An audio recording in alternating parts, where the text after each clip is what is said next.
Sound check, testing mic one.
Isang mapagpalang umaga po sa bawat isa sa atin. Welcome po sa Sunday morning worship service dito sa Jesus Christ Baptist Church. At tayo ho ay magsisimula sa unang parte ng ating gawain pag Sunday, and that is our Sunday School. And we are going through the series ng isang napakahalagang paksa, and that is about worship. At simulan natin last Sunday at pagpapatuloy natin itong tinatawag na kapag nagbasa-basa ho kayo sa mga theological articles at mga books about worship, ay tinatawag na RPW. Ano yung RPW? Regulative Principle of Worship.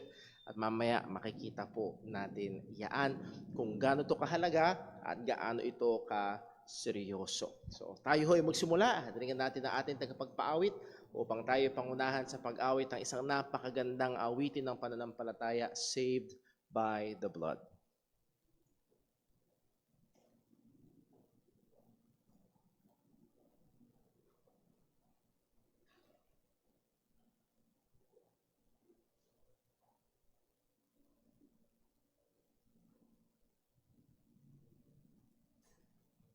Tayo po'y mawit sa Panginoon. Awit po natin, saved by the blood of the crucified one.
Magsipo na po lahat.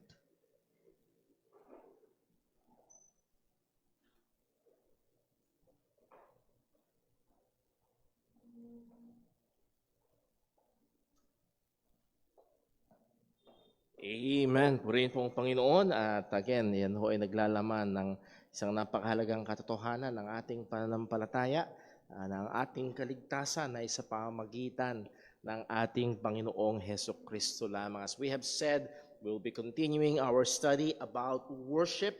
And sad to say, maraming mga nanggaganap ngayon mismong oras na ito ng mga gawain ng pagsamba, mga worship services na kung saan ang pinaka pagsamba ay hindi na pag-aaralan. So ito ho ay patuloy na maging biyaya sa atin, maging pagtatama sa atin kung merong mga mali. At patuloy itong gamitin ng Diyos sa atin personally at sa atin bilang isang church, lalo na ho sa aspetong ito ng pagsamba sa Panginoon. Bago tayo mag-dive right in, tayo ho muna ay manalangin. Let us pray. Panginoon naming Diyos, aming Ama, aming pinupuri at pinapasalamatan ka, O Diyos, sa iyong katapatan. Salamat, O Diyos, sa iyong patuloy na pagkakaloob ng aming mga pang-araw-araw na pangangailangan.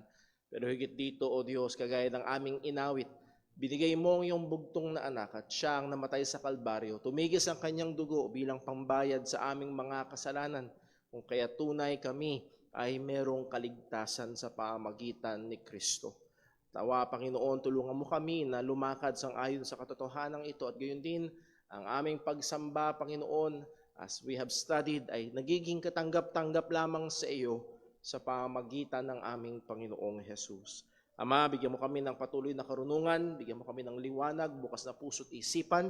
Gamitin mo, O Diyos, ng makapangyarihan ng iyong salita na siyang tabak ng banal na Espiritu upang patuloy kaming hubugin sa wangis ng aming Panginoong Hesukristo at lalong magpatibay sa aming pananampalataya upang manatili kaming matatag at hindi matangay ng iba't ibang hangin ng iba't ibang katuruan sa aming paligid.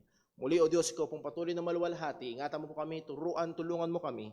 Patawarin mo rin nawa kami sa aming mga pagkakasala laban sa iyo. At lahat ng ito ay aming hinihiling sa ngalan ng aming Panginoong Hesukristo. Amen. So atin hong muling pa-reviewin itong ating pinaka-theme verse, Give unto the Lord glory due unto His name. Worship the Lord in the beauty of holiness. And as we have pointed out, yung word na worship dyan is imperative.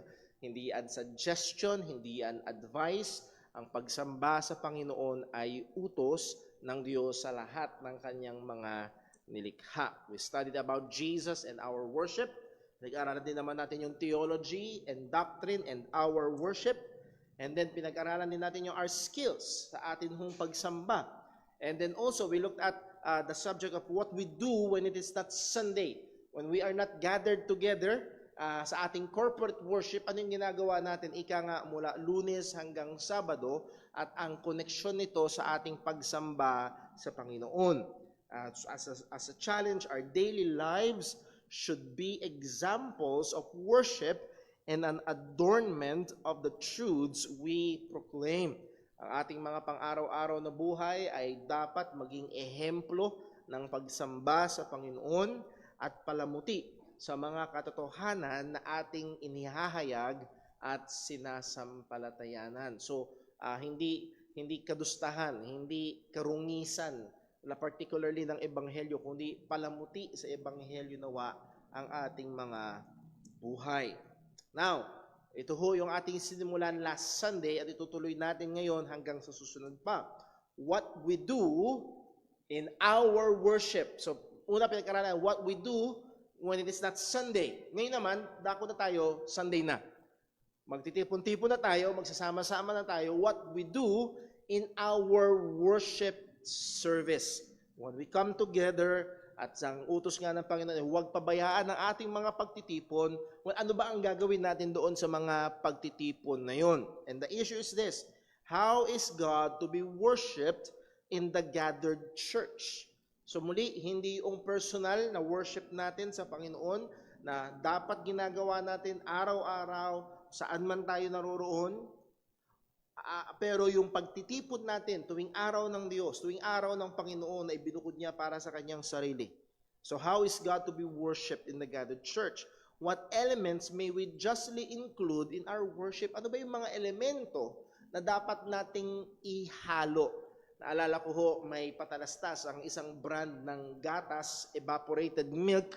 Naalala niyo yun, nagluluto yung nanay ng manok. Ano yan?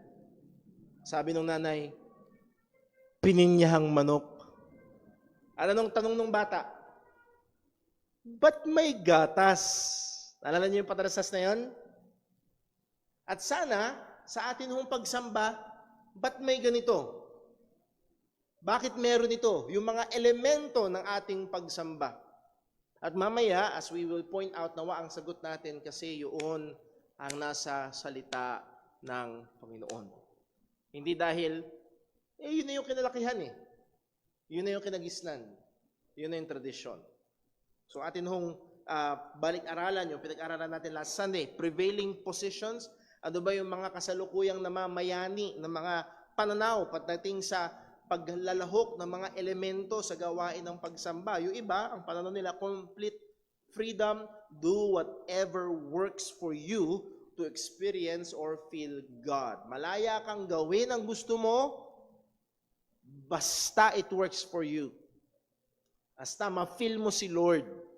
Basta ma-experience mo si Lord, gawin mo lahat. Gusto mo magpagulong-gulong, kung gusto mong whatever na gusto mong gawin mo, malaya ka. Sino ako para hadlangan kang sumamba sa Panginoon sa paraan na gusto mo? Ayan, yan yung mga approach. Number next, seeker-sensitive emphasis. Whatever is popular and acceptable in today's generation. Ano ba yung hinahanap ng mga tao? Ano ba yung mga hinahanap ng mga tao? Ibibigay natin. Yun ang elemento ng kanilang worship. At kagaya nga, nung napanood natin, we play the example of a church sa Amerika. Ang gusto ng mga tao, football. Napansin nila tuwing Super Bowl, yung tinatawag na parang football championship, tuwing linggo, nangyayari yon, ang mga tao sa church nawawala. So gusto ng mga tao ng football, anong ginawa nila? Dinala nila yung football sa loob ng church. Inihalo nila yung football sa pagsamba. Tama bang gawin yon? Pwede ba natin gawin yon? Ngayon, sino magsasabi? Dumami yung tao eh. Yun nga yung pinagmamalaki nila. Mula nung ginawa namin to, laging puno ang church. Hindi ba yun na nakakaluwalhati sa Diyos?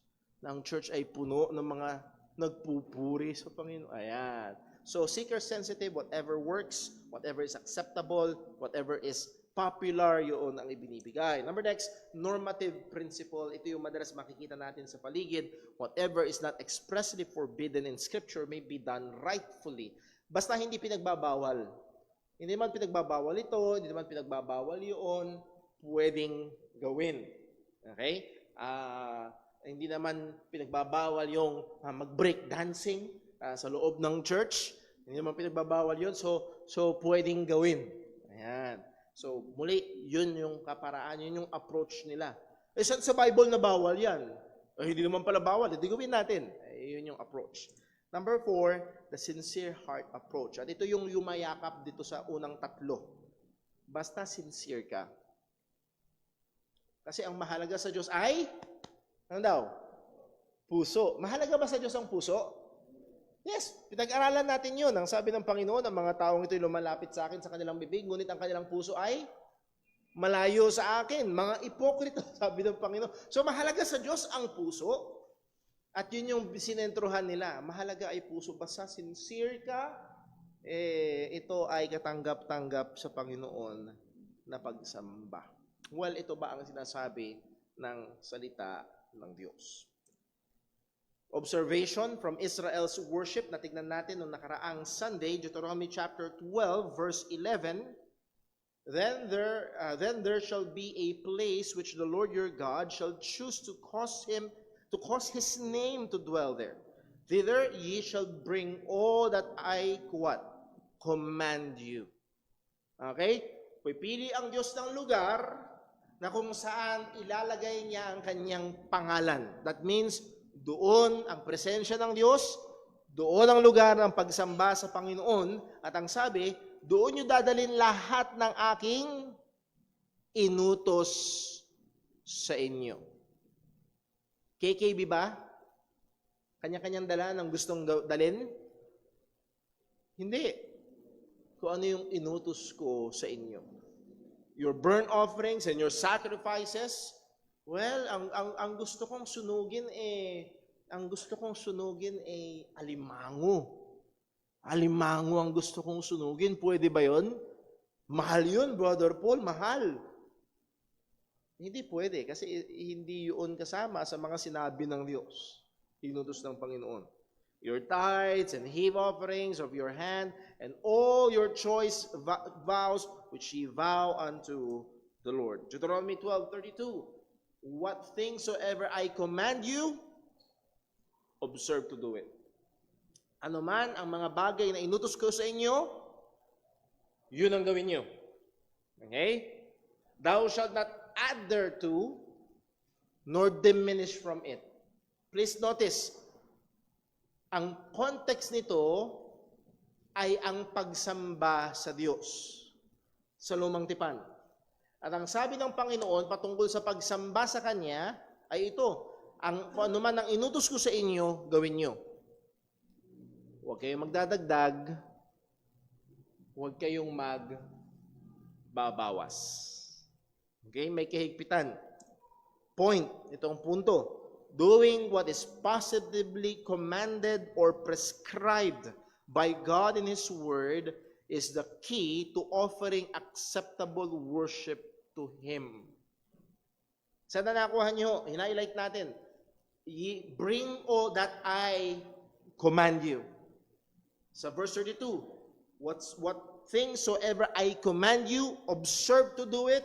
Huwag kang magdadagdag, huwag kang magbabawa. So again, from these verses, at marami pa tayong titignan na nakaraang Sunday, ito yung ating conclusion. What is positively commanded or prescribed by God in His Word is the key to offering acceptable worship to Him. Kung ano yung positibong sinabi, kung ano yung hiningi, kung ano yung iniuutos partikular ng Panginoon. So hindi makikita natin na yung apat na approach ay hindi uubra. Hindi pwede wala tayong complete freedom. Hindi tayo malaya na ito gagawin ko, ito dadalhin ko, ito gagawin. No. Ang sabi ng Panginoon, yung inutos ko, yun. Hindi rin naman tayo malaya na hanapin kung ano ang gusto ng mga tao. Hindi. Ang sabi ng Diyos, yung inutos ko. Hindi rin naman tayo malaya na gawin yung basta hindi pinagbabawal. Hindi. Ang sabi ng Diyos, kung ano ang inutos, hindi yung kung anong pinagbawal ko, o basta hindi ko pinagbawal, pwede. No. Kung ano yung inutos ko, huwag kayong magdadagdag, huwag kayong magbabawas. At hindi na naman pwede yung basta sincero ka. Basta sincero ka. No. Yes, mahalaga na ikaw ay sincere, pero nakaakibat noon ay kung ano ang inutos positibo ng Panginoon.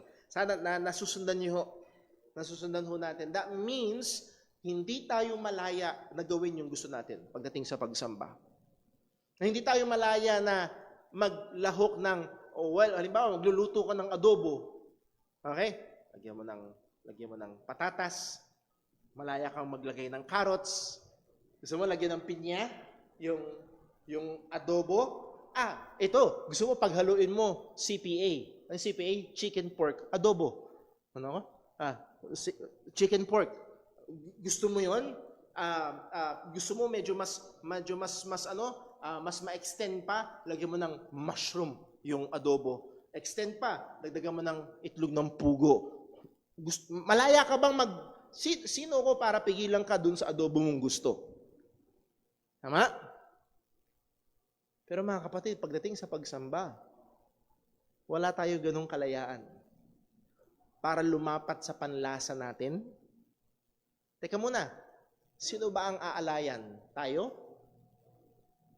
O ang Diyos?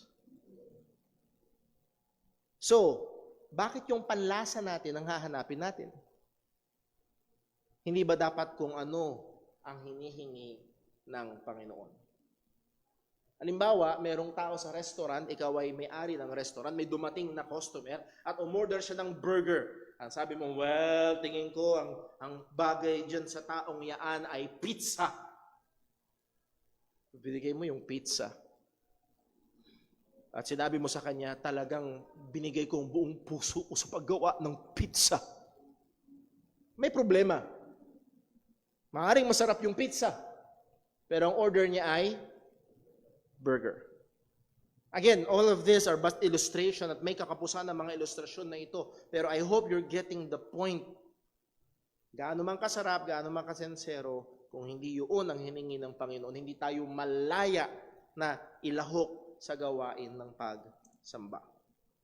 Actually, mayroong mga nireject na pagsamba ang Panginoon. Example, sa Leviticus chapter 10 verse 12, isa sa pinakapamoso ang mga anak ni Aaron, si Nadab and si Abihu, the sons of Aaron, took either of them his censer and put fire therein and put incense thereon and offered strange fire before the Lord. Bakit? Dahil ang Diyos ay may detalyadong utos ano ang ilalagay nila. Ano yung ingredients. So hindi ibinigay dito yung detalye kung anong nilagay nila, pero they departed from what God prescribed. They still did all the rituals. Ginawa pa rin nila yung ritual. But they offered strange fire before the Lord, which He commanded them not. Hindi yun ang inutos ng Diyos. And there went out fire from the Lord and devoured them, and they died before the Lord. Woo! Kung gagawin ito ng Panginoon, ganong karaming churches kaya ang matutupok ng apoy ngayong oras na ito? Na kung ano-ano ang ginagawa, pero hindi yun ang hinihingi ng Diyos. Here's the truth. Worship is rejected on the ground of doing something not commanded.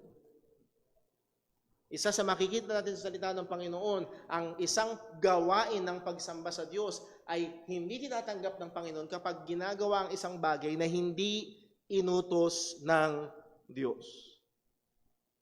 So therefore, we must ensure that whatever we include in our worship services is according to what God commanded in the Bible.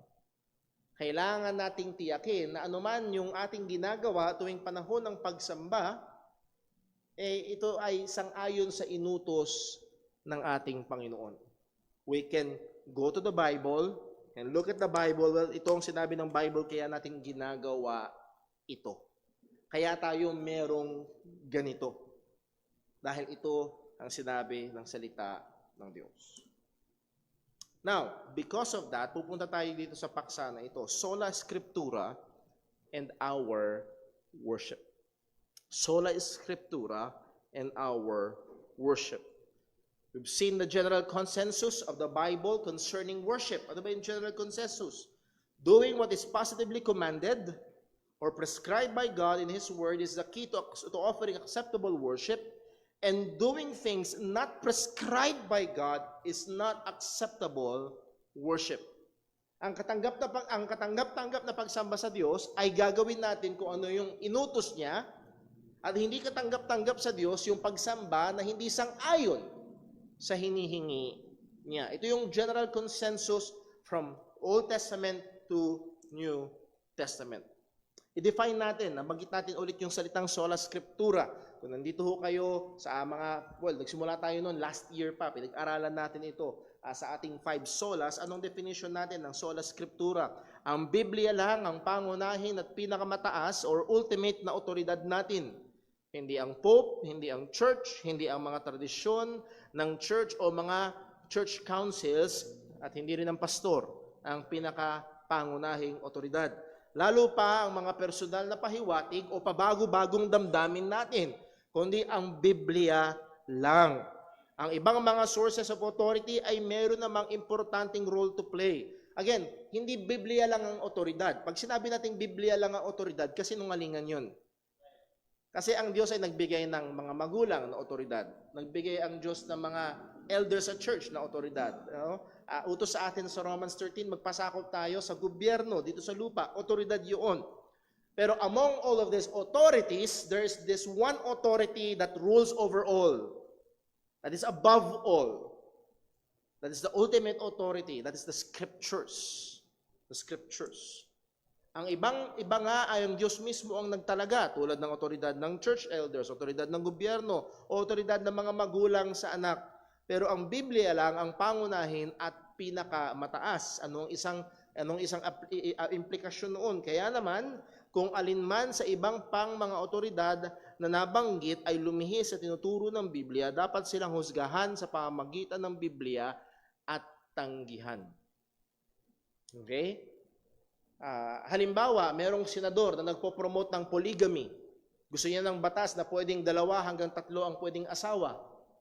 Pwede nating husgahan yung politiko na yon na mataas ang posisyon. Bakit? Kasi siya'y humihiwalay sa otoridad ng salita ng Diyos. Dahil merong mas mataas sa kanila. That is what we mean, particularly when we say sola scriptura. Ang gusto kong diinan na yung itong naka-highlight, ang Biblia lang ang pangunahin at pinakamataas na otoridad natin. At ang punto at ang hamon na ito, this should be applied to how we carry out our corporate worship services. Ito dapat, hindi ang pastor ang otoridad pagdating sa gawain ng pagsamba. Halimbawa, dumating isang araw si Brother Paul, mga kapatid, maglagay tayo ng dancers. Kasi pag may dancers sa harap, naka-attend ako sa isang church, may dancers sila sa harap, ang mga tao ay dumami. At gusto nating dumami ang taong sumasamba sa Panginoon. So let's put dancers. Yung pastor ba ang may otoridad na gawin yun? Hindi. Ang ating pangunahing otoridad pagdating sa particularly sa ating pinag-aaralan, sa ating pagsamba at mga elementong kasama sa ating pagsamba ay walang iba kung hindi ang salita ng Diyos lamang. Okay? Yes, may otoridad na binigay ang Panginoon. Ang Diyos mismo ang nagbigay. Regalo ito ni Kristo, Ephesians chapter 4. And He gave some. At isa sa mga binigay ni Jesus para sa sanctification ng church ay ang mga pastor teachers or mga elders ng church. Pero hindi sila ang pangunahing otoridad. Yes, inutusan ng mga members to submit yourselves sa mga elders na binigay ng Panginoon, pero hindi sila ang pinakamataas na otoridad. Walang iba yun kung hindi ang Panginoon. So this should be applied on how we carry out our corporate worship services. Now, when we apply sola scriptura to our worship service, ang magiging lundo nito, it is called regulative principle of worship. Or, kaysa lagi ko itatype yung regulative principle of worship, RPW. So pag nagbasa-basa ho kayo ng mga content, ng mga articles, at nakinig kayo sa mga Christian bloggers, particularly when it comes to the subject of worship, maaaring isa sa mga salitang maririnig niyo ay RPW or regulative principles of worship. Worship, in a short way of saying it, worship is and should be regulated by the Word of God. Ang nagre-regulate, ang nagtatakda, ang kumukontrol, ang naglilimita, at nagpapahintulot pagdating sa mga bagay-bagay na ginagawa sa loob ng pagsamba sa Panginoon ay walang iba kung hindi ang salita ng Diyos. Reminder, God is not obligated to accept whatever we desire to offer. He sets the standards. Hindi obligado ang Diyos na tanggapin. Ang Diyos ay hindi parang K-pop artist na para sumikat siya, kailangan niyang tanggapin lahat ng mga fan letters. No. Ang Diyos ay hari. Ang Diyos ay Diyos. At hindi siya obligadong tanggapin yung gusto nating i-offer. Remember, si Cain at si Abel? Pareho bang nag-offer sa Diyos? Yes. Meron bang nireject ang Diyos? Meron. So muli, hindi obligado ang Panginoon na tanggapin ang lahat ng ino-offer natin sa Kanya. He sets the standards. Now, again, ano man ang daldal ni Brother Paul, wala itong kabuluhan kung ito'y hiwalay sa salita ng Panginoon. So again, let's look at some passages. Familiar na yung iba rito, nadaanan na natin. Leviticus chapter 10, verse 1. Again, it is Nadab and Abihu, mga anak ni Aaron, at they offered strange fire before the Lord, which He commanded them not. Hindi inutos ng Diyos, hindi sang-ayon sa positibong inutos ng Diyos ang kanilang in-offer. At nahando ng galit ng Panginoon. Okay? Gusto kong diinan ho dito, hindi baliwala sa Diyos. No. hindi uubra. Deuteronomy 12 verse 30, take heed to thyself that thou be not snared by following them. Sino yung them? Nandito yung promised land at nakatira yung mga pagans doon sa promised land at sasakupin nila ito. And then syempre, masasaksihan nila. Magkakaroon sila ng exposure. May expose sila kung paano itong mga paganong ito ay sumasamba sa kanilang mga Diyos-Diyosan. At ang paalala sa kanila ng Panginoon, be not snared by following them after that they be destroyed from before thee, and that thou inquire not after their gods, saying, how did these nations serve their gods? Even so will I do likewise. Hindi pwedeng gaya-gaya. Well, paano ba yung mga Hindu ay sumasamba? Gayahin nga natin. May pambihira. Paano ba yung mga Muslim ay sumasamba? Nakita natin, pambihira, sumuluhod sila pagdating ng ganitong oras ng hapon, sabay-sabay. Kaya ba na, magpapatalo ba tayo sa kanila? Gayahin natin, higitan pa natin. Teka muna. At yung iba nagpapadala sa ganun. Gusto mo lang talunin yung ginagawa ng iba. No. How did this nation serve their gods? Even so will I do likewise. Hindi yun. Hindi natin gagayahin kung paano sila sumasamba sa kanilang mga Diyos-Diyosan. Again, ito isa sa napakahalagang text sa Deuteronomy 12:32. What things soever I command you, observe to do it. Again, ang context nito ay about worship. Pagdating sa pagsamba sa Panginoon, at ang sabi ng Diyos, kung anong inutos ko sa inyo, gawin niyo yun. Listen. Hindi kung ano yung kinalakihan nyo, yun yung gagawin nyo. Hindi rin kung ano yung dinatnan nyo, yun ang gagawin nyo. Lahat tayo may kinalakihan. Well, yung iba hindi masyadong lumaki. Pero lahat tayo may kinalakihan. Lahat tayo may dinatnan. Yes?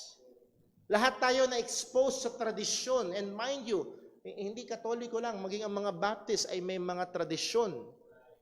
When you do something long enough, repetitively, it ultimately, kung di tayo mag-iingat, will just slide down to traditionalism. Bakit yung ginagawa yan? Yun na yung yun na yung kinalakihan. Wala na, tradisyon na lang. Okay? Whatsoever things I command you, observe to do it, thou shalt not add thereto, nor diminish from it. Muli, hindi tayo malayang timplahan ng gusto natin. Minsan, si Sister Jonah magluluto. Nasasabihin niya sa akin, tikman mo nga. Tapos, dagdagan mo na lang kung tingin mo kulang sa asin, tingin mo kulang sa paminta, tingin mo kulang sa oyster sauce o asukal, tikman mo. And then, pag tinikman ni Brother Paul, ayan, dagdagan natin konting ganyan, konting ganun. Okay na sa akin. At nawa, hindi dumating ang panahon na merong pastor na dumating dito, mukhang mas masarap, mas masaya pag nilagyan natin ito, lagyan natin ganyan. Gawin natin, mas masarap. No, hindi tayo malayang magdagdag, hindi rin tayo malayang magbawas. Ang gagawin natin na yung sinasabi ng salita ng Panginoon. By the way, dahil ang worship ay hindi para sa atin. Balik tayo sa ilustrasyon kanina. Ikaw ang may-ari ng kainan, ang in-order sa'yo, burger. Ang sabi mo, ang type ko, pizza eh. Pwede bang pizza ang ipalamon mo dun sa customer? Hindi, kasi hindi naman yun para sa'yo. Ganun ang pagsamba. Ang pagsamba ay hindi para sa atin. Ang pagsamba ay para sa Diyos. Then therefore, our primary concern should be what God wants. Ano ba ang gusto ng Diyos? Ano ba ang hinihingi ng Diyos?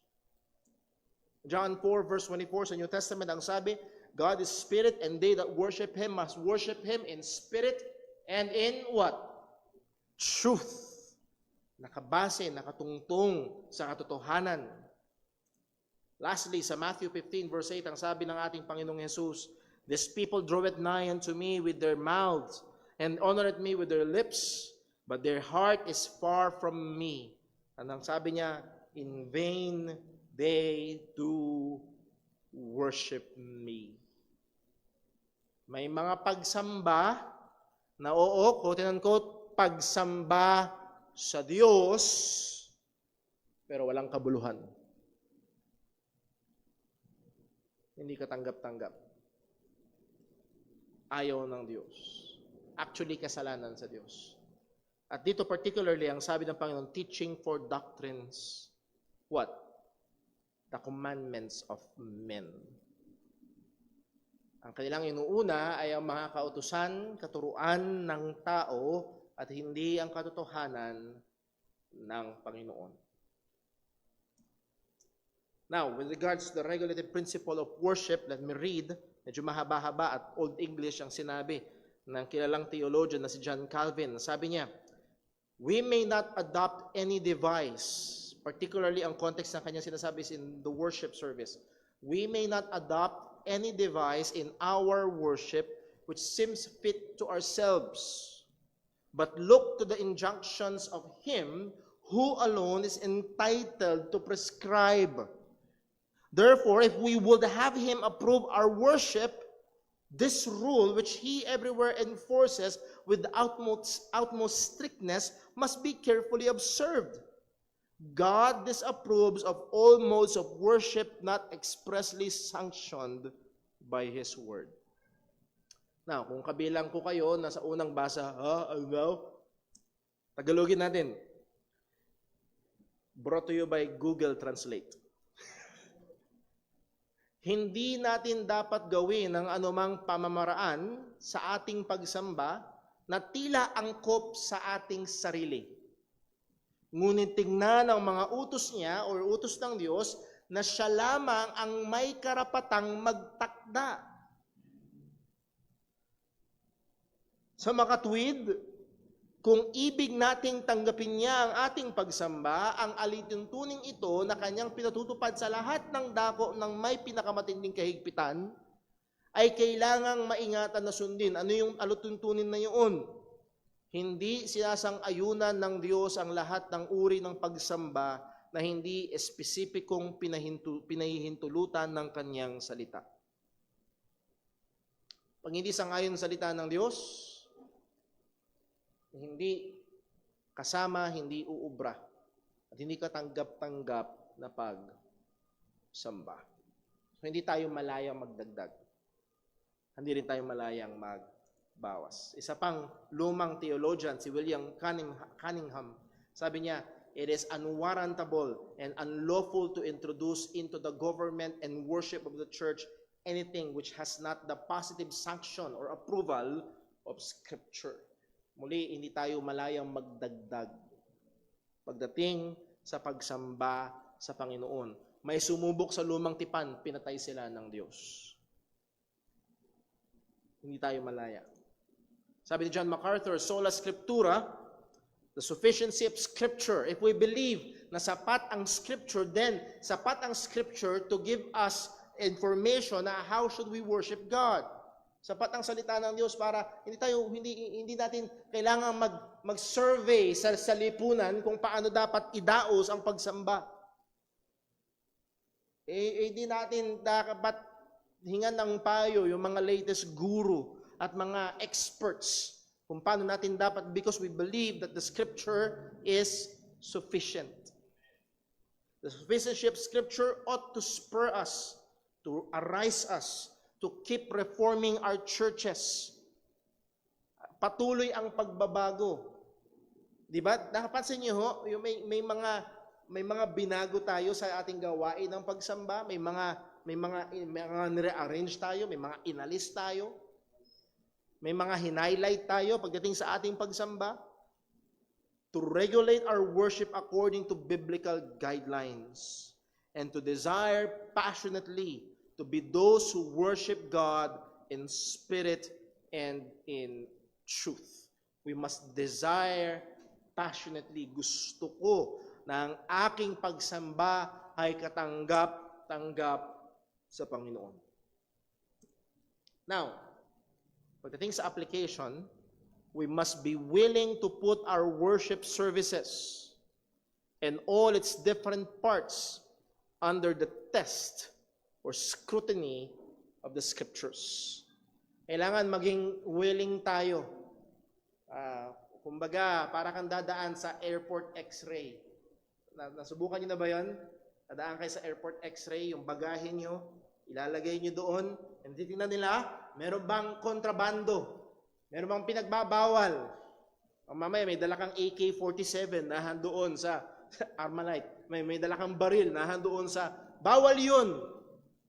And again, idadaan natin, just to use the example, idadaan natin ang ating gawain, and we will look at sa mga susunod na panahon, ano ba ang sinasabi, particularly giving preference to the New Testament? Ano ba ang hinihingi pagdating sa pagsamba? Ano ba ang mga presence sa salita ng Diyos pagdating sa pagsamba sa Panginoon?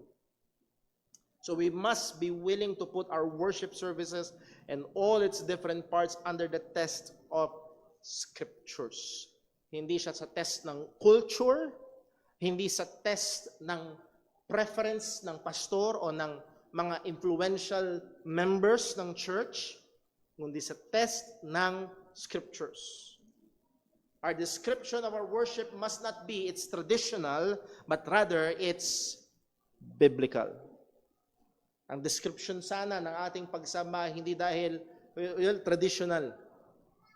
Hopefully we'll end up na ma-appreciate natin lalo yung mga ginagawa natin sa ating mga paggawain ng ating pagsamba. Kaya pala natin ginagawa yon because it's biblical. And we'll put more confidence or more passionately, you will engage yourself more passionately sa bawat elemento ng ating ginagawa na pagsamba. Why? Because it's biblical. Ito yung hinihingi ng Diyos. Ito yung hinihingi ng Panginoon. And I hope na baka mamaya meron dito ay naiinip.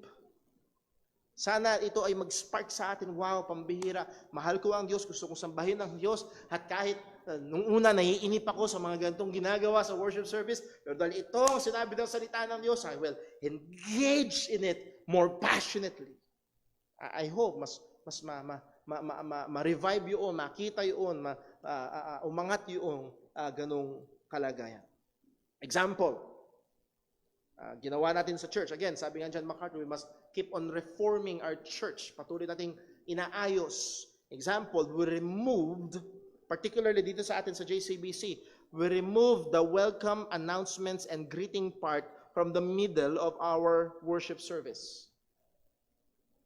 Sa karamihan ng mga churches, karamihan, hindi lahat, pagkatapos ng pag-aawitan, may worship service na, awitan, maaring may prayer muna, and then awitan ulit, and then welcoming, and then greeting ng mga may birthday, ng mga anniversary, and then announcements. At meron akong napakinggan, mas excited pa yung pastor sa announcements niya kaysa sa preaching niya. At minsan daw 30 minutes. Kasi akala nung pastor nakadepende sa pagiging lively niya, charismatic niya, pagiging charismatic niya sa mga announcements. At doon susubukan niyang ihurara ang church. And then pagdating sa preaching, Teka muna, saan sa Bible nakasama sa pagsamba yung mga bagay na yun? Ginagawa pa rin ba natin? Yes. Pero we consciously made the move na ilagay ito sa labas bago ang formal na gawain ng pagsamba. Nakuha niyo?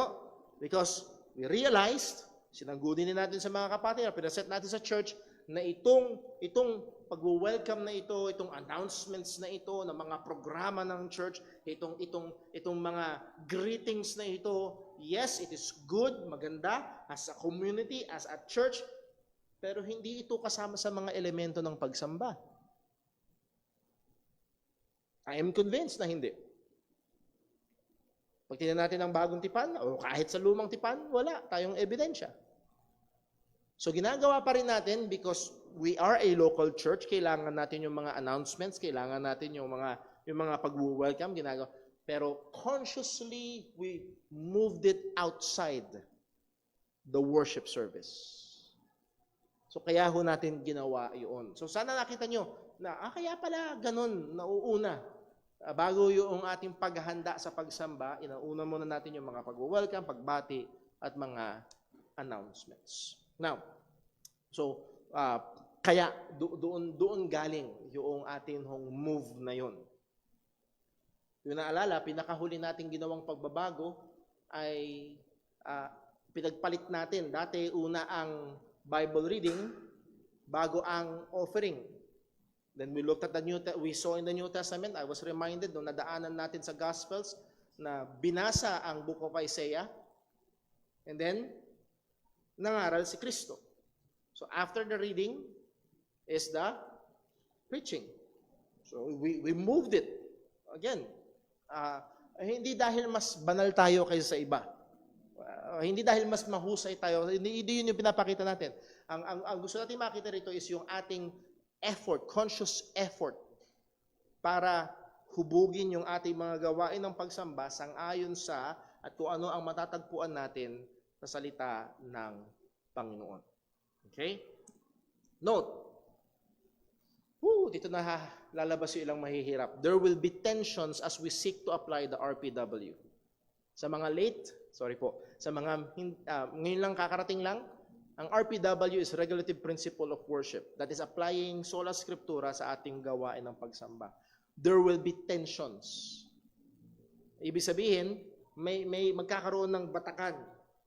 Bakit, Brother Paul, hindi ba dapat sama-sama tayo sumusunod? Yes, pero still, we will recognize na magkakaroon ng tension as we seek to apply this. We do not have, number one, what are some of the reasons? We do not have a chapter and verse where a worship service exact order and content are written in details. Wala akong pwedeng sabihin sa inyo, pumunta kayo sa Matthew chapter 20, basahin nyo mula verses 1 hanggang 11, makikita nyo doon sunod-sunod ang worship program at kung ano ang mga nilalaman. Walang ganun. Wala. So, may challenge dito. Again, pag subukan niyo, kayo ay umattend sa ibang church at higit sa malamang ang aabutan niyo ay yung announcements and greetings ay nasa gitna ng pagsamba bago ang preaching. At doon pa lang mararamdaman niyo baka may tension na.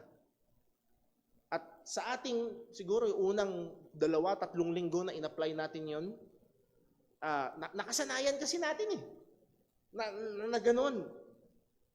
So there will be tensions. Number 2, hindi lang yun, there are cultural and situational differences in different churches. May mga church sa probinsya na hindi man lahat, karamihan ng members nila ay mga magsasaka, at ang mga magsasaka, anong oras kailangan sa bukid? Umaga? Hanggang? Okay? So kung sisimulan ng pastor ang kanilang worship service ng alas 8, sino darating? Hindi ba pwedeng simulan ng mga alas 11? O sabihin natin, ilagay natin ng 1:00 hanggang alas 3 ng hapon. Nakuha niyo ho? Merong mga situational differences. Merong mga cultural differences na kailangang minsan mag-bring in ng tension as we seek to apply. By the way, saan ba sa Bible na kailangan simulan ng 8:30 ng umaga? Nakuha niyo ho? At mamaya, meron tayong 3 prinsipyo na titignan in detail next Sunday, pero titignan lang natin ngayon pahapyaw para makita natin kung paano natin ginagawa yung mga pagdesisyon considering these tensions. Number next, isa pa na madalas na naririnig, ito, advancement in technology and its place in worship services can be challenging to apply. May mga narinig akong mga pastor na itong mga ganito, it's a no-no. Wala silang anumang screen sa loob ng church.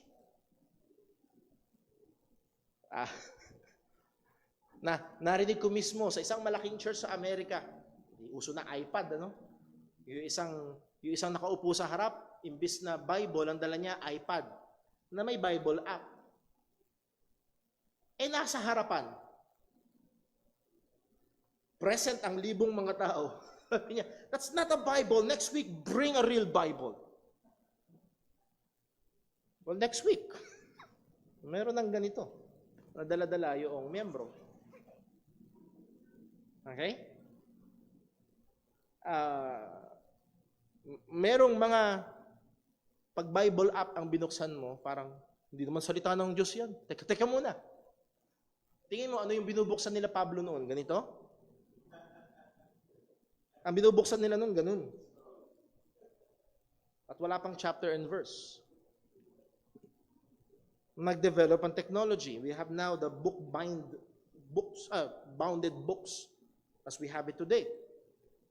Ibang technology. Ngayon, anong mas madaling ismagel sa mga anti-Christian countries, yung book na ganito o SD card na may Bible app?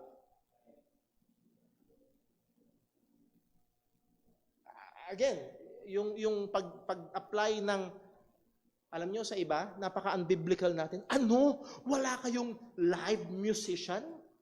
Wala. Kasi wala pang may kaya. Anong gagawin natin? Sa iba naman, pag nilagyan mo ng konting tambol, sa demonyo! Well, sumubok ang humanap ng church sa Africa na walang tambol. Kasi it's rooted in their culture. Actually, doon nanggaling ang karamihan ng mga percussion instruments or inspiration at least. Part na yun sila. Kumbaga sa Pilipino, hindi mo pwedeng ihiwalay ang kanin. Sa kanila, hindi mo pwedeng ihiwalay sa music nila ang percussion. So muli, merong pagdating sa culture, pagdating sa technology, gumagamit ng hymnals. Well, we sing hymns, pero wala nang hymnals. Hindi natin gamit. Well, dala ng pandemic, doon nag-transition tayo from there to our screen. Pero merong mga, at madalas pag yung pastor ay matanda na, tapos may mga bagong henerasyon na dumarating sa church na exposed sa mga bagong technology, nagkakaroon ng tension. So, saan ba sa chapter and verse sa Bible na? Again, wala. Pero how we apply the regulative principle of worship, there will be tensions on those. Now, sana makuha niyo ho, at tingin ko bibigyan natin ng pansin next Sunday. Madalas yung mga tension ay sa mga secondary things. And sadly, may mga churches na nahahati sa secondary things. Okay? Pero makikita natin yung mga main elements ng worship, doon tayo hindi pwede mag-compromise. I can still remember yung time na naa-attend ako ng isang gawain at nakukonsensya ako pag cellphone ang binuksan ko yung Bible sa cellphone. Parang hindi Bible to eh, parang may mali dito eh. Pero naalala ko ho, nung ako'y nag-preach minsan sa isang church, na-invite ako mag-preach sa isang church. Ay, hindi pala ako nag-preach. Umattend ako sa isang gawain ng isang church kasi ako ay kinuhang ninong ng anak ng pastor. Anong sinabi ng pastor, buksan po natin, ay lahat ng mga members, tigitigisang labas. Ako yung na-out of place. Ako yung na-out of place nung nilabas ko to. Lahat sila puro, may tension. Ramdam ko yung tension nun. Gustong, ako ang mas banal. Ito yung Bible ko, kayo. Pero napag-aralan natin ho yan, may danger kung yung cellphone ang gamit nyo. Bakit? Bigyan ko kayo example isa ha. Nagpipreach si Brother Paul. Sinusundan nyo sa Bible. So, naka-silent, pero naramdaman nyo, zzz. Nasaan na yung isip nyo? Nasaan na isip nyo? Nasa? Wala na sa message mula dito, nasa message mula kung kanino man. Nandun na sa ibang message yung isip ninyo. So, please take note of that. I would advise, kung ikaw ay very prone doon, okay, very prone ka doon, use the traditional. Hindi dahil mas banal to. Okay? Sana hindi nyo tingnan na gano'n, hindi dahil mas banal to, o dahil may chapter and verse na dapat ito ang gamit, kung hindi nagiging mas wise ka lang na iwasan mo yung nagiging distraction sa'yo sa pagsamba. Kuha ko ba? Okay? So, again, ang punto lang natin may mga tensions. Note, there will be tensions. Important, learn to discern what is traditional, what is preferential, and what is biblical in our worship services. I-discern natin, ano ba yung traditional? Ano ibig sabihin? Kinalakihan mo. The next, what is preferential? Ano ba yung preference natin? Example, yung oras natin. Di ba nag-meeting tayo? Tingnan natin, iusod ba natin ng 9 o manatili tayong 8:30? Nag-meeting tayo. And ang preference ng karamihan ng church ay ano? I-maintain natin.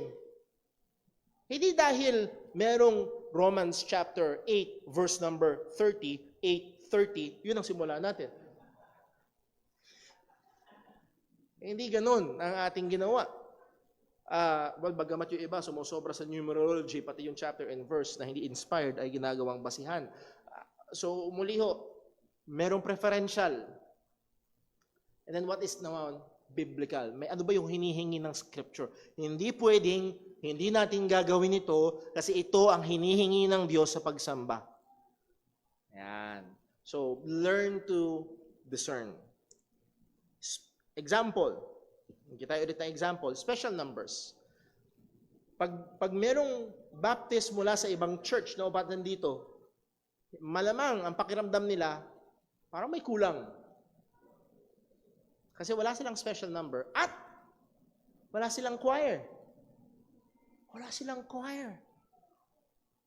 Nakuha nyo? Pag umattend naman kayo sa ibang church, naranasan ko na maghintay ng 10 minutes para mapuno lahat ng choir member makaakyat. Bakit? Kasi 200 sila eh. I'm not saying na mali yung 200 na choir members. But ang punto ay, teka muna, ito ba ay specificong hinihingi ng Bible na dapat may special number at may choir? O baka preference lang natin ito? O tradisyon lang natin ito? Yun ang mahirap pag naging tradisyon tapos nawala, pakiramdam mo may kulang. Well, ano bang specific yung inutos sa atin, particularly sa Bagong Tipan? Singing, making melodies in your heart unto the Lord. Teaching one another. Bawat isa. Alam niyo anong mas lapat? Congregational singing. One another.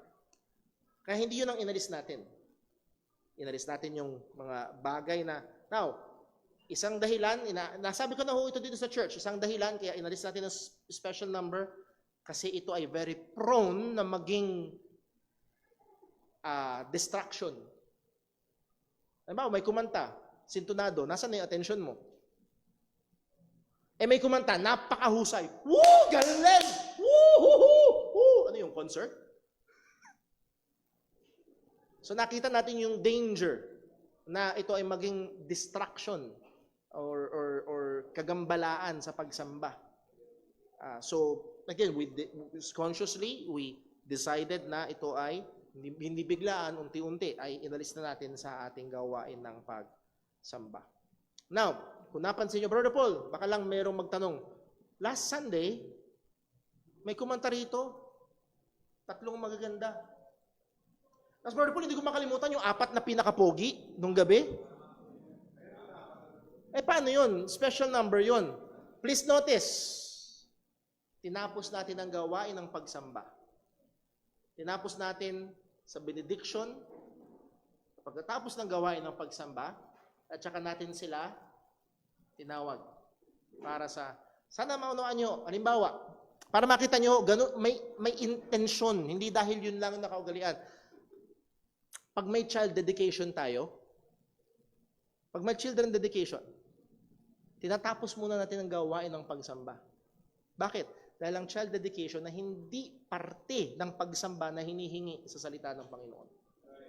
So ginagawa natin siya hiwalay at sa labas ng formal na gawain ng pagsamba. Pero pagdating sa Lord's Supper, na gagawin natin mamaya, kasama sa pagsamba. Bakit? Kasi in-incorporate, isinama ng salita ng Panginoon sa gawain ng mga mananampalataya sa pagsamba. Nakuha ho ba? So muli, sana makita niyo yung mga bakit ganun ang ginagawa. Bakit hindi lang dahil nakaugalit natin, hindi lang dahil mas ginhawa sa atin, kundi dahil meron tayong mga kinukonsiderang mga bagay. Hindi lang time, hindi lang type, kundi kung anong sinasabi ng salita ng Panginoon. 3 principles to apply, and then next Sunday, titingnan natin ito ng mas may detalye, pero ito yung magandang bahagingan lang natin para matulungan tayo. Number 1, do what God clearly commands. In our worship service, we must do what God clearly commands. Malinaw yun. I hope na hindi tayo mag-struggle dito. Number 2, do not do or don't do what God clearly forbids. Example, sa 10 Commandments, God clearly forbids graven images. Hindi natin gagawin yun. Nakuha ho ba? Sana maunawaan nyo, hindi lahat ng larawan o litrato ay bawal. Sa wallet ko, meron akong larawan ng pinakamagandang babae sa balat ng lupa. Hulaan nyo kung sino yan. Sister Jonah. Malamang yung iba sa inyo hindi agree, pero para sa akin, yun ay totoo. Pero hindi ko niyuyukuran yung larawan ni Sister Jonah. Okay? Hindi ko pinaglilingkuran yung larawan na yun. Nakuha niyo ho ba? Yun ang malaking pagkakaiba. At yung mga statwa at mga rebulto na niluluhuran, dinadasalan, pinaglilingkuran, yun ay pinagbawal ng salita ng Panginoon. So, don't do kung ano yung malinaw na pinagbawal ng salita ng Diyos sa ating gawain ng pagsamba. Now, nabanggit natin kanina, paano yung mga kultura, paano yung mga teknolohiya, paano yung mga sitwasyon. Number 3, dito lalabas, dito yung wisdom. Number 3, use scriptural wisdom for everything else. May scriptural wisdom. For example, pagdating sa oras, bibigyan ko yun ng halimbawa. Si Pablo, sa Ephesus ba yun? Saan ba yun? Nung nahulog si Eutychus? Hindi ko maalala kung saang lugar. Nung nahulog si Eutychus kasi nag-preach si Pablo hanggang hating gabi. Okay? Use scriptural wisdom. Porket ba meron tayong isang passage sa Bible na nag-preach si Pablo hanggang hating gabi, gagawin na natin yun. Or, may particular na circumstansya na yun na yung huling pagkakataon na magtuturo ni Pablo sa church, si Pablo sa church na yun, at pupunta siya ng Jerusalem at alam ni Pablo hindi na siya makakabalik. Last na pagkikita na. So, naging wise si Pablo dahil huling pagkikita na, lubos-lubusin na natin. Nakuha niyo ho? Most probably hindi every Sunday tuwing hanggang hating gabi ang worship service nila. Most probably. So, may mga pagkakataon, kagaya ng ginawa natin last Sunday, from 2 p.m., inusod natin ng 3 p.m. We can use wisdom. We should use wisdom. Bakit hindi alas 6 ng umaga ang ating gawain? Ba't hindi 6 a.m. ang Sunday school? Kasi higit sa malamang, si Brother Paul kakagising pa lang.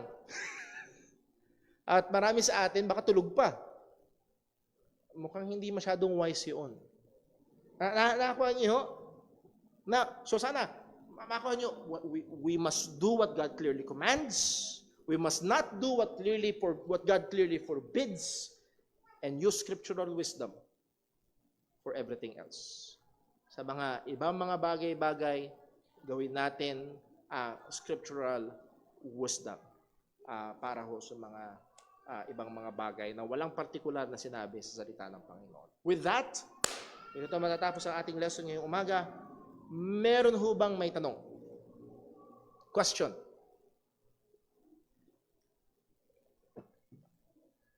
Asang kamay? Wala? It's Bernard.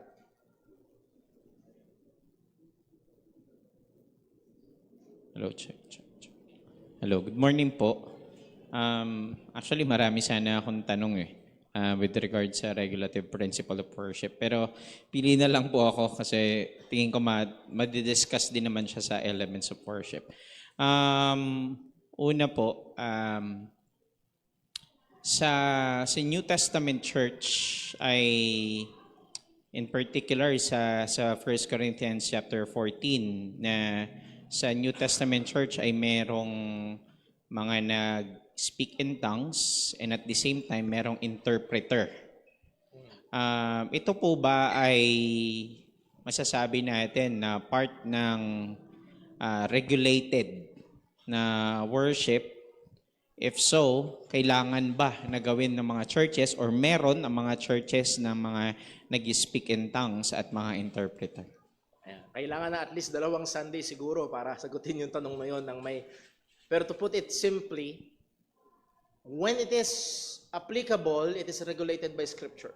Ang sabi ni Pablo, kung may speaking in tongues, there must be an interpreter. Kung walang interpreter, tahimik. Okay? So therefore, again, please take note, kung applicable pa rin ngayon. Therefore, karamihan ng mga nag-speaking in tongues sa panahon natin ngayon is not biblical. Why? Dahil walang interpreter. Wala. Lahat yung mga member, kanya-kanya sila at magulo. So that is unbiblical. Dapat nilang itigil, dapat silang tumahimik. Now, so ang premise noon ay kung applicable pa rin ngayon. But we believe, as Paul said sa 1 Corinthians chapter 13, when the perfect is come, that is the perfect revelation of God, through the Scripture, the complete revelation ng Panginoon sa salita ng Diyos, then those that are in part shall be done away. At yung tongues ay isa sa mga in part. And it's done away, hindi na kailangan ng tongues because we have now the Word of God. Ang sukatan na natin ay hindi yung mga extraordinary gifts. Ang sukatan na natin ay yung bang sinasabi niya sang-ayon sa Scriptures. So, ito ang binigay sa atin ng Panginoon. So we believe that those gifts, particularly those sign gifts na tinatawag, ay done away na dahil tapos na rin yung office ng mga apostles, tapos na ang pagre-reveal ng Panginoon. Then therefore, that in a whole, with its regulations are done away at hindi na applicable sa New Testament church. Iba noong time ng mga apostol na hindi pa kumpleto ang salita ng Panginoon. For more details, usap tayo sa mga susunod na panahon. Okay? Thank you very much po. A very good question. At marami ho doon ang nalilito. Meron pa ho ba? Isa pa, Brother. Isa pa po. How about po sa communion or Lord's Supper? Hindi ko pa alam kung mapigbigay po kayo ng clear or exact answer right away or immediately sa ngayon. Pero ano po ang pananaw ninyo or sa tingin ninyo, ito po ba ay part ng regulated worship ng natin, mga mananampalataya? I believe so. As we have said nga ho kanina, kung paano ang child dedication ay ginagawa natin after, particularly ng ating worship dahil hindi ito kasama. Pero sa Bible, for example, sa Acts chapter 2, and they that receive His word were baptized and they continued steadfastly in the apostles' doctrine, in breaking of bread, in prayer, in prayer and fellowship. Nandun yung breaking of bread sa mga pagtitipon, nakalimutan ko saan sa Acts, pero ang sabi, during the first day of the week when the disciples come together to break bread. So, isa sa mga description ng kanilang pagsamba ay ang pag-break ng bread. So, bahagi ng gawain ng pagsamba ng mga mananampalataya ang breaking of. That's why the Lord's Supper is part of our worship service. Now, we consciously decided dati dito sa JCBC, it's done once every 4 months yata. And then ginawang quarterly once every 3 months. Then ginawa natin once every 2 months. And then nahanun tayo ngayon so once every month. Ako ho ay nasa proseso ng again, patuloy na re-reform ang church. Sa aking personal pag ang tono ng New Testament, ang tono ng New Testament seemingly it is done every day, every Sunday. Every Lord's Day. Pero ang isang iniingatan nga natin, napakadaling bumagsak sa ritualism. So, nahandun yung tension, isa yun sa mga tension. So, one of these days, tingnan natin kung tayo ay darating sa pagbabago. Guess what? Hindi na kayo uwing gutom. Bitin, pero hindi gutom. Pero hindi yun ang punto ng Lord's Supper. Actually, listen ho. Pag tingnan natin ang Bible, hindi lang yung Lord's Supper, meron pang love feast. Sa 1 Corinthians chapter 11, yun yung issue. Meron talagang kainan nangyayari. So, within that Lord's Supper, meron talaga silang feasting na nangyayari. So, gawin din natin every Sunday. Potluck every Sunday. So, again, may mga bagay tayo na kailangang timbangin, tingnan. And we will use scriptural wisdom pagdating sa bagay na yun. So, bigyan ko lang ho ng pansin ng ilang mga tanong mula ho sa text si Brother Boy. Sabi niya, ang mga nagpapatuloy at namatay sa maling aral at practices, possible ba na may Holy Spirit? Nagkulang kaya ang Diyos na turuan at ingatan sila o baka wala sila talagang true faith kundi head knowledge lang? Well, all of this are, except sa nagkulang ang Diyos, lahat ay possibility. So, bakit sila nagpatuloy at namatay sa maling aral? Baka walang Holy Spirit. Or baka again, lahat tayo ay dumadaan sa paglago. Tama ba? At as I've said, bahagi ng sanctification ang paglago, pag-increase sa knowledge. So pwede ka bang abutan ng kamatayan na meron ka pa rin hinahawakan na maling paniniwala? Pwede. At kung totoo kang Kristiyano, nasa iyo ang banal na Espiritu. It just so happened na namatay ka sa maling paniniwala ng ilang partikular na bagay pagdating sa salita ng Panginoon. So, muli, pwede naman ho. Nagkulang ba ang Diyos? No, never na nagkulang ang Panginoon, pero muli, we will not arrive at perfection in this side of eternity. Marami tayong hindi malalaman natin pagdating na doon. O baka wala sila talagang true faith. Maaari. Pero, well, kailan mo sasabihin na may tunay ng pananampalataya? How much of biblical knowledge should be accurate? Nakuha niyo ibig sabihin? Dapat ba marating mo na yung 70%? Pag 70%, pwede mo nang sabihin na may Holy Spirit ka na? Para bang 7 out of 10 ng doctrines tama lahat? O dapat marating mo yung 100%, na 10 out of 10 dapat tama lahat? Doon mo palang masasabi na meron kang Holy Spirit. So I don't believe that. Lumalago ang mga tunay na mananampalataya maging sa kaalaman at pwede silang dumating sa kamatayan nang hindi pa perpekto ang pagkaalam sa katotohanan. No, hindi nagkulang ang Panginoon, pero maaaring tamad at nagkukulang ang Kristiyano sa pag-aaral. Dahil in sanctification, ang sabi ng salita ng Diyos, work out your own.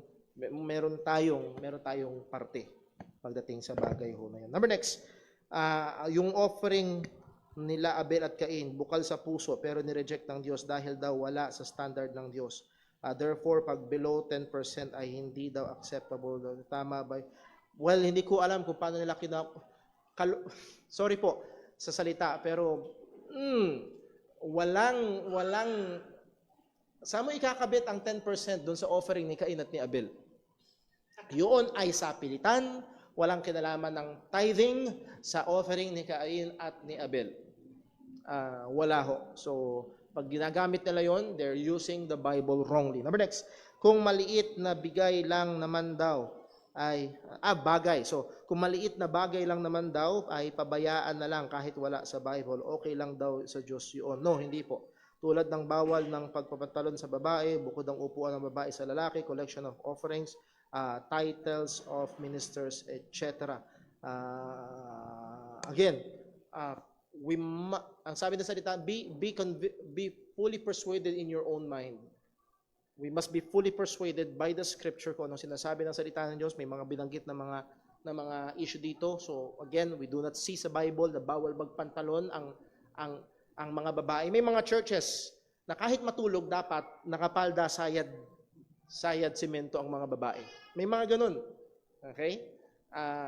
Subukan nilang naghanap ng lalaking nakapantalon nung panahon ni Jesus. Alam niyo ba ang mga damit ng lalaki nung panahon ni Jesus? May pantalon ba nun? Wala. So muli, hindi ho lalapat. Pero may mga pantalong pang babae at mayroong mga pantalong pang lalaki. At may mga pantalon na malaswa. Tama? Alam niyo, ladies? Alam niyo yan? May mga leggings at mga mahaba pero malaswa. Pero meron namang nakakapag-angat ng kagandahan. Okay? So, it's not bad to be beautiful, pero wag maging sensual. So yun ang maging ng mga but no. Again, hindi usapan kung maliit o malaki. Pag nakaapak ka ng pupo ng aso, tinatanong ba maliit o malaki? Sinong payag? Maliit na pupo lang naman. Ayaw pa rin natin. Okay? So muli, we are growing, we are increasing in our knowledge, lalo tayong lumalago sa mga bagay na yan. Ang mga may tithing envelopes na nakadisplay, okay lang ba yun? Dapat bang magpatuloy ang Kristiyano sa church na ganun? Muli, may mga churches ho na ganun, and we believe na ang obligadong ikapo ay hindi obligasyon ng mga Kristiyano sa bagong tipan. Then therefore, mayroon tayong envelopes. At ang gamit ng envelope, diyan lalabas yung biblical wisdom. Kasi ang sabi ng Panginoon, wag ipaalam ng kanan ang ginagawa, wag ipaalam ng kanan ang ginagawa sa kaliwa. So ginagamit natin ng envelopes para itago. Hindi pwedeng magpayabangan dito, offering ko 1,000. Wala ka sa akin, kala mo 1,000, ginanon. 3,000 pala. Hindi pwede, kaya tayo may envelopes. Dahil sa inutos ng Panginoon, wag mong ipangalandakan, wag itago mo yung offering. Huwag ka mag-alala, hindi man namin kita ni Lord. Tama? Alam ng Diyos, hindi lang yung offering, kundi laman ng yung kalagayan ng puso. So, yung may mga ganun, I would like to encourage na ang mga members ay kausapin ng pastor kung nakumbinsi sila sa salita ng Diyos na hindi obligasyon yun ng miyembro, at kung depende sa magiging mga pag-uusap at maaaring lumabas na kailangan humanap ng ibang church ng Kristiyano na yun. Kung namatay sa maling aral at may true faith, hindi natupad ng Diyos. He is a rewarder of those that diligently seek Him. Hindi po actually ganun. Yes, totoo ang pangako ng Panginoon is a rewarder of those that diligently seek Him. And as we have said, kung paanong ang Bible ay may mga encouragement. For example, sa Hebrews, ang sabi ng writer ng Hebrews, ang sabi niya sa mga Kristiyano, dapat mga tagapagturo na kayo. Pero hanggang ngayon, para pa rin kayong mga babes. Ibig sabihin, mga sanggol. Hindi kayo nag-a-advance. So nagkulang ba ang Diyos sa kanila? No. Ang kinikilala lang natin ng katotohanan na pagdating sa sanctification, hindi sa salvation, sa sanctification, ay may bahagi ang Diyos at may bahagi ang tao. Okay? Pag inalis mo ang bahagi ng tao, I'm sorry, that's not being biblical. Ang tamang pagkaunawa sa sanctification at bahagi doon, isang bahagi lang, ang paglago sa kaalaman ay nahandoon ang effort ng tao at nahandoon ang biyaya ng Panginoon. Now, ang tao ay pwedeng magkulang sa effort. So muli, let me rest on that at pwede natin pag-usapan sa ibang mga pagkakataon. Salamat po sa mga tanong na yon, and hopefully, lalo tayong lumalim sa ating pagsamba sa Panginoon. Let's pray. Panginoon naming Diyos, aming Ama sa langit, salamat po sa mga katotohanan mo. Patuloy mo kaming ingatan, patuloy mo kaming turuan. At nawa, O Diyos, sa aming pag-aalay ng pagsamba sa iyo, ay maibigay namin ang katampatang pagsamba sang-ayon sa iyong mga hinihingi sa amin. Tulungan, ingatan, samahan po kami maging sa aming time ng fellowship at sa aming paggawain ng pagsamba na susunod. Dalangin natin sa pangalan ng aming Panginoong Hesukristo. Amen. Magkaroon ho tayo ng 10-minute break, 10:05 or 10:06. Balik ho tayo dito sa atin hong lugar ng pagsamba. God bless po.